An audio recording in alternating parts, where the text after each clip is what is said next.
অস্থিরতা না কাটলেও এর মধ্যে চালু হয়েছে বেশিরভাগ কারখানা। শ্রমিকরা সকাল থেকেই যোগ দিয়েছে কাজে। এ নিয়ে জানাতে সাভার থেকে যুক্ত হচ্ছেন সহকর্মী শাহিনুর রহমান। শাহিনুর, পুরোদমে উৎপাদন কাজ শুরু হয়েছে কিনা, সার্বিক পরিস্থিতি কেমন দেখছেন? ডান, আপনাকে ধন্যবাদ। আমি কিন্তু এই মুহূর্তে আছি আশুলিয়া শিল্প অঞ্চলে। আপনাদেরকে যদি জানিয়ে রাখি যে সকাল থেকে দেখতে পাচ্ছি যে আমরা সাভার আশুলিয়ার কিন্তু বিভিন্ন জায়গায় বিভিন্ন কারখানা কিন্তু চলতেছে, এবং সেই সাথে আমরা একটা কারখানার কিন্তু শ্রমিকদের গতকালকে থেকেই কিন্তু তাদের বকেয়া বেতনের দাবিতে কিন্তু নবীনগর যে চন্ডা মহাসড়ক আছে, এই মহাসড়ক কিন্তু অবরোধ করে রেখেছে। এবং আমরা দেখেছি যে গতকালকে সকাল থেকে কিন্তু তারা শান্তিপূর্ণভাবে কিন্তু তারা রাস্তার মাঝখানে বসে আছে, এবং তারা তাদের যে যৌক্তিক দাবিগুলো তারা তাদেরকে তুলে ধরছে, এমনটি কিন্তু আমরা দেখতে পাচ্ছি। এতে কিন্তু বিশাল যানজটের সৃষ্টি হয়েছে, যার ফলে লাখ লাখ মানুষ কিন্তু এখানে তারা এই সড়ক মহাসড়ক ব্যবহার করতে পারছে না, এমনটি কিন্তু আমরা দেখতে পাচ্ছি। আমরা যদি এখানে আন্দোলনরত একজন শ্রমিকদের সাথে কথা বলার চেষ্টা করি। আচ্ছা, এই যে আপনারা কেন এই যে মহাসড়কের উপরে আছেন একটু বলবেন? আসসালামু আলাইকুম।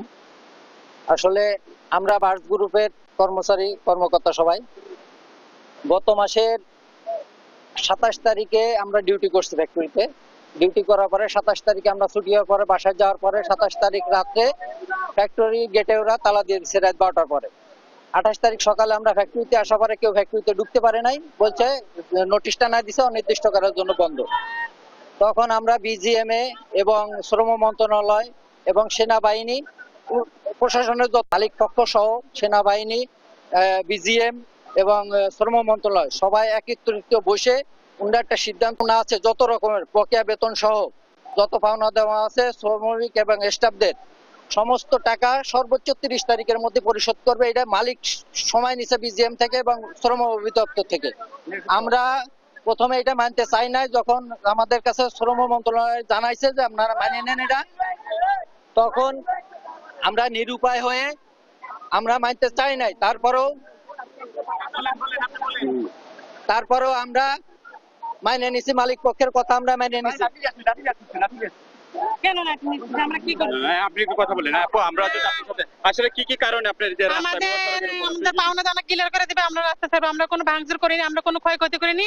আমরা এখানে বসে আছি কিংবা এখানে আমরা সবকিছু করতেছি।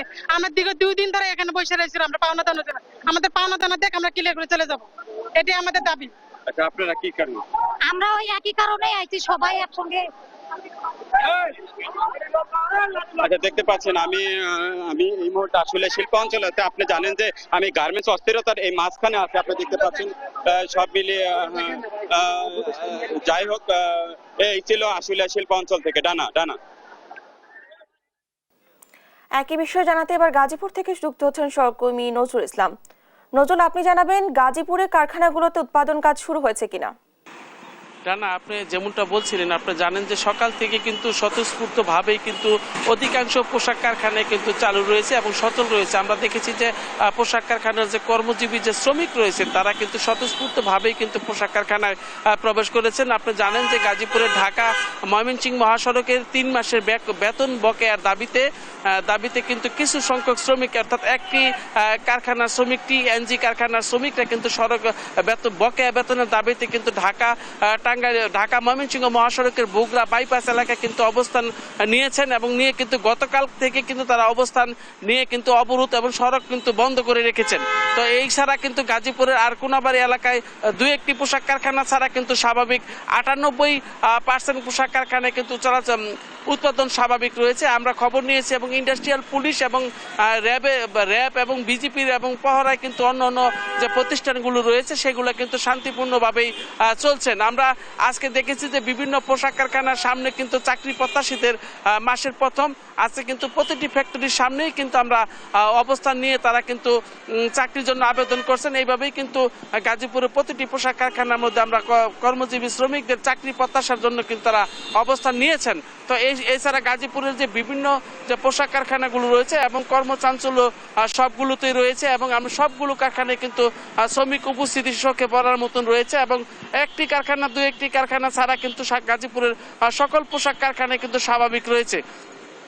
তো আপনারা জানেন যে সকাল থেকেই কিন্তু গাজীপুরের যে শ্রমজীবী যে সাধারণ যে শ্রমিক রয়েছেন তারা কিন্তু বিভিন্ন প্রতিষ্ঠানে এবং সারিবদ্ধভাবেই তারা কিন্তু প্রবেশ করেছেন এবং তারা যেটা জানিয়েছেন যে তারা মানে আন্দোলন চাচ্ছেন না এবং তারা ঠিক পরিবেশ চাচ্ছেন, কাজের যে পরিবেশ সেটা চাচ্ছেন। এদিক দিয়ে শিল্প প্রতিষ্ঠানের যে মালিক রয়েছেন তারাও কিন্তু কর্ম পরিবেশ ঠিক রাখার জন্য কিন্তু তার বারবার কিন্তু যে পোশাক কারখানা বিভিন্ন যে প্রতিষ্ঠানের যে আইন শৃঙ্খলা বাহিনী রয়েছেন তাদের কাছে কিন্তু তারা আবেদন করছেন যেন পোশাক কারখানার সুষ্ঠু পরিবেশ বজায় থাকে এবং বজায় রাখতে পারেন, তাহলে এই প্রতিষ্ঠানটি ধরে রাখা সম্ভব। আর এখন আপনারা জানেন যে গাজীপুরের প্রতিটি পোশাক কারখানায় কিন্তু নিজস্ব যে বলয় সেটা নিরাপত্তার যে বলয় তৈরি করে রেখেছেন, সেই নিরাপত্তা তৈরির বলয়ের মধ্যে দিয়েই কিন্তু পোশাক কারখানাগুলো রয়েছে সেগুলো কিন্তু আপনারা দেখতেছেন যে চলতেছে। এখানে কিন্তু বেশি অধিকাংশ পোশাক কারখানায় যে শ্রমিক যাতে শ্রমিকরা অসন্তুষ্ট প্রকাশ করতে না পারে এর জন্য কিন্তু প্রতিটি কারখানার সামনে আমরা দেখেছি যে নিরাপত্তার যে বলয় সেটা কিন্তু তৈরি করা হয়েছে। তো এইভাবেই যে গাজীপুরের যে পোশাক কারখানাগুলো রয়েছে সেগুলো কিন্তু আপনার সচল রয়েছে, অর্থাৎ কাজে কিন্তু সাধারণ যে শ্রমিক তারা কিন্তু কাজে যোগ দিয়েছেন এবং সাধারণ যে শ্রমিক রয়েছেন তারা কিন্তু আন্দোলন চাচ্ছেন না। এবং আপনারা জানেন যে বিভিন্ন যে পোশাক কারখানাগুলো রয়েছে সেই শ্রমিক আজকে সকাল থেকে কিন্তু চাকরি প্রত্যাশার জন্য কিন্তু প্রত্যাশীরা কিন্তু আপনারা চাকরির জন্য অবস্থান করছেন, প্রতিটি গেটের সামনে কিন্তু আমরা অবস্থান দেখেছি। তো এই ছিল আমার কাছে গাজীপুর শিল্প অঞ্চল থেকে সর্বশেষ।